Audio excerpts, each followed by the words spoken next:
Hey everybody, it's Wyatt and Eve here, and today Wyatt's going to be telling a story that he grew up hearing a lot when he was a kid, and after he's done telling that story, we're going to tell some more stories about this same area that it happened in that both him and I personally experienced. Okay, so when I was growing up, my Uncle Bob would always come to the family gatherings, and he always had the most insane stories. And the reasoning behind that is because he actually lived in a haunted house. Later, he would build a second home that he would then move into because of the experiences of the first house. And his second house was only like 100 yards away from the first house. But the primary reason was because this old house that he had bought and was living in was like over 100 years old, and there's some definite mystery regarding the land and like possibilities as to why it's haunted, but we'll get into that in a minute.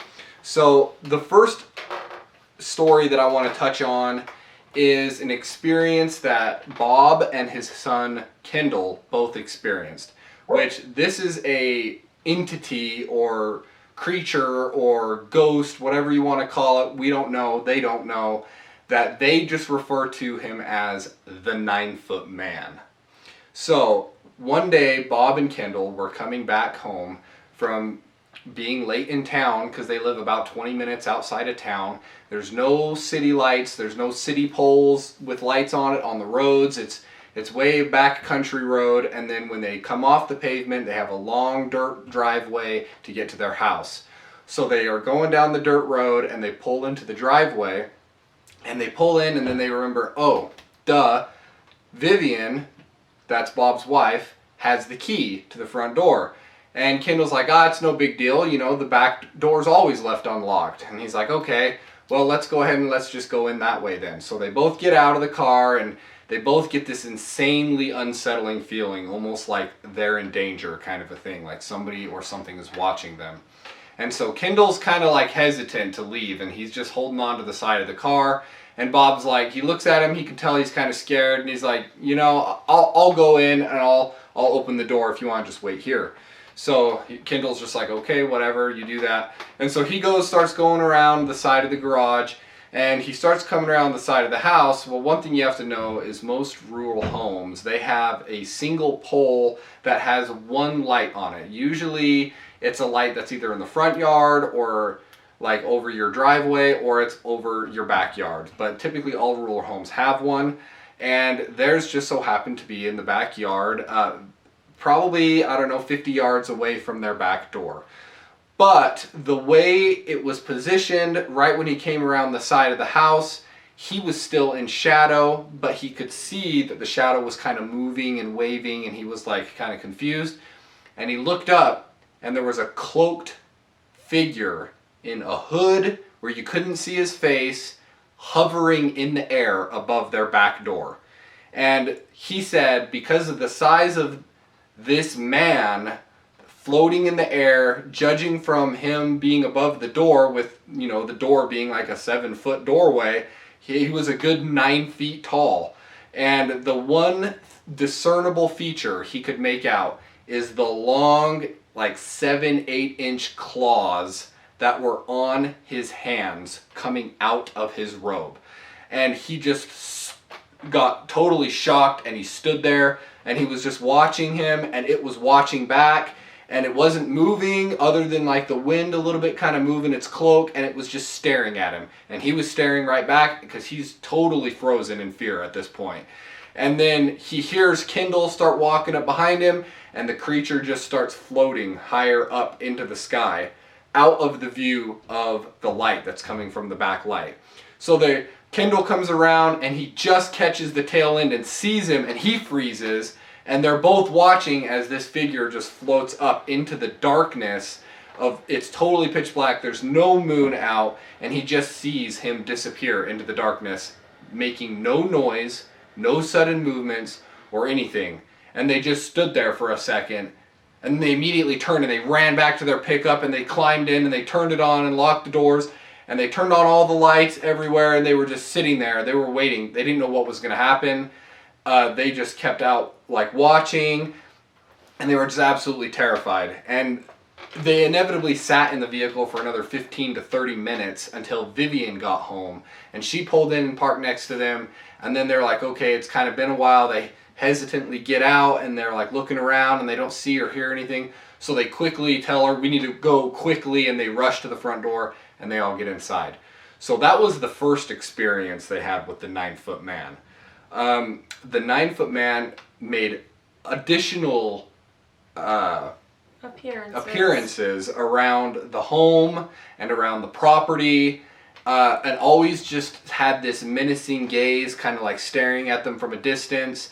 Like there was one time that they were all leaving to go to a family reunion, and it was late in the evening, and they could see him in their pond. They had this pond that was about a 1-acre pond with like a island in the middle of it, and there was all these reeds and like cattails and willows, and standing in the middle of this island was the 9-foot man just watching them. And they all started to freak out, and they all started to panic and try to scramble back inside, and when they got in and slammed the door and looked out the window, he was gone. And then another time, about a week later from that, they were all inside, and they heard what sounded like nails on a chalkboard on their second floor. So on the second, their house on the second floor had wood flooring. There was a spiral staircase in the middle of the house that would go all the way up to this loft. And they could hear just that noise that is just ear-piercing and gut-wrenching. And they all froze because they instantly was thinking about the 9-foot man. And so they all quickly got together and they just left. They got in the car, they drove away. And this wasn't like I said, they've had multiple experiences with not only the 9-foot man, but they had tons of other experiences with like poltergeist things, like cupboards flinging open, dishes flying across the room.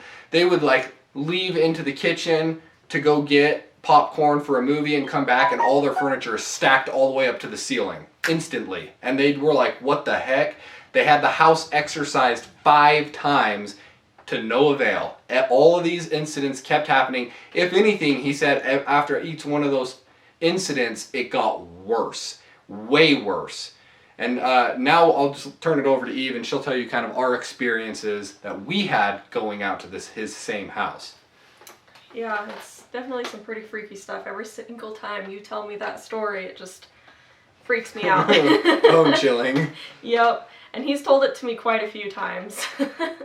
So, well, the very first time that Wyatt ever brought me out there, we were just like, kind of going out for a ghost hunting ride, and we drove out middle of the night, and I had my camera with me because I was gonna catch some ghosts on video and stuff like that, And we get there, and I'm too scared to get out of the car. I just, we pull up, it's dark.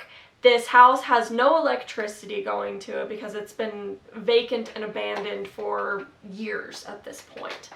And we pull up there, and I kind of just chicken out, and I'm just like, I don't want to get out. I don't want to. I'm getting freaked out and stuff like that. Well, I look in my rearview mirror, and I could have sworn I saw somebody walking along and just turned to the back side of the car. And I hurried and turned around, and I think you saw it at that point too. And we both hurried and turned around and freaked out, and there was absolutely nothing behind us. And even more so, I then didn't want to get out of the car because... multiple times you would see somebody or something walking just out of your peripheral view. In the mirrors specifically, you'd see that quite a bit, and sometimes even outside of the mirrors. You'd see it just on the outside of your view, and you'd turn and look, and there'd be nothing there. Yeah, just really dark figures, essentially. Well, after much convincing, Wyatt talked me into finally getting out of the car. I'm such a good example. It's okay, I love you. Anyways, after much convincing, he did talk me into getting out of the car, and he got out, and it was just fine, but I was trying to open the door, and my door wouldn't open. Like, I was just like opening it and pushing on it, and it's as if someone was pushing against on the outside of the door, not letting me out. Wyatt was like, well, it's locked, you gotta unlock it. I unlock it, and I keep shaking the doorknob and keep pushing on it, and it's not budging. It's not going out. Wouldn't open. And so he goes around, and right as he's getting ready to Grab open the handle. door, it opens. Yep, it just flies open, and she hits me in the hand. So it was literally It's as like though someone was something telling me, no, don't get out. Stay in there. Either something was protecting her, or something just didn't want her to get out. Yeah. But it was just super creepy, and she still ended up then getting out after that, and that is when I brought out my camera and I was taking pictures. I was just kind of taking pictures all over the place, at the house, over by the pond, trying to catch the little twinkles that were going above the pond. You can tell about that. yeah, so Bob, he would always see things that he would call wisps above the pond, which he claimed was like a twinkle in a ghost's eye, like when they would turn or something and their eye would just sparkle or something like that. But they would happen all the time out there. All the time at the pond. You could see them. They were like little stars. They almost looked like fireflies, but yeah. we typically don't have fireflies in our area. They're really, really rare. Yeah, and if you went out there, you wouldn't see any bugs when you saw these little twinkles anyways. Yeah. But anyways, so I was taking pictures of those, trying to catch them on camera, taking pictures of the house and all that.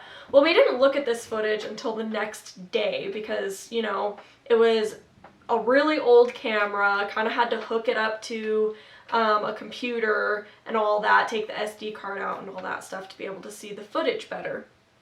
Well, there was one picture that stood out from all of the other ones. I remember this. And I wish, because that picture was transferred on a computer that then later crashed. And so we do not have it anymore. I know it sounds made up, but I swear to you, I have that picture. So it was in the upper left window of the house.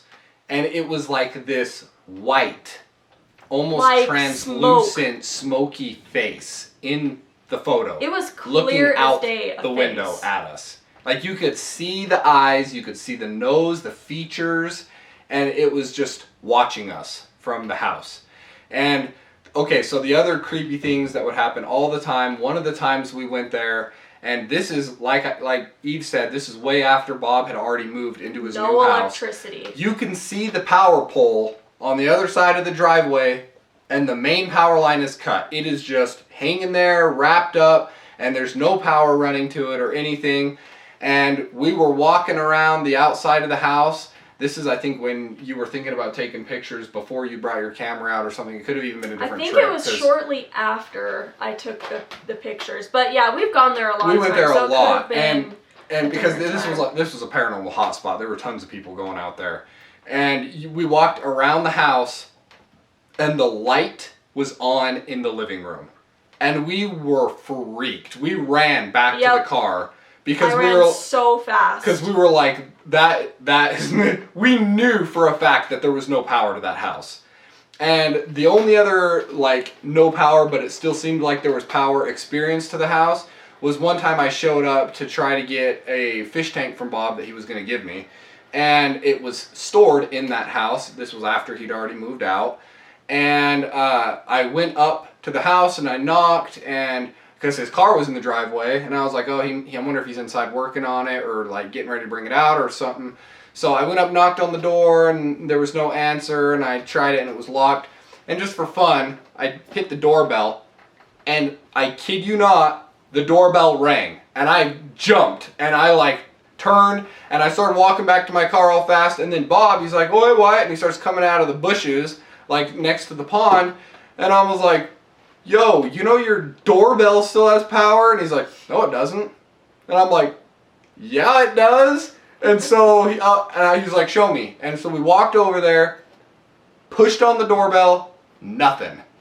So, and he said, "Nah, I'm not surprised." And I'm just like, dude, this kind of crap for this house might be normal for you, but it ain't for me. I mean, we've had some weird experiences there, but literally nothing compared to what he's experienced there.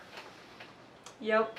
And Bob's story doesn't end here. We do have a lot more stories that he has told us, and I would definitely love to share them with you guys. But we're going to go ahead and end the video here. If you want to hear more stories that my Uncle Bob told me before he passed away, then let me know. I have got some way good bangers. So just let me know and I would be happy to share them with you guys. But anyways, that's going to do it for us tonight. You guys have a good night and sleep well. Bye!